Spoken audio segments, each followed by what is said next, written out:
সুপ্ৰভাত। আজি ৭ এপ্ৰিল, আজি বিশ্ব স্বাস্থ্য দিৱস।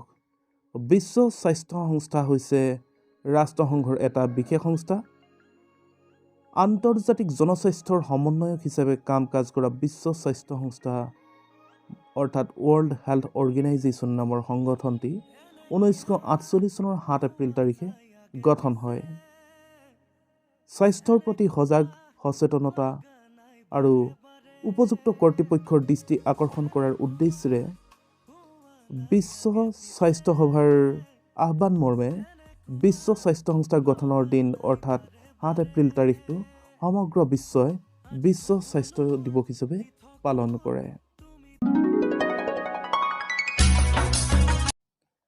তাৰোপৰি 1770 চনৰ আজিৰ দিনটোতে অৰ্থাৎ ৭ এপ্ৰিল তাৰিখতে ইংৰাজী সাহিত্যৰ বিশিষ্ট কবি উইলিয়াম ৱৰ্ডছৱৰ্থৰ জন্ম হয়।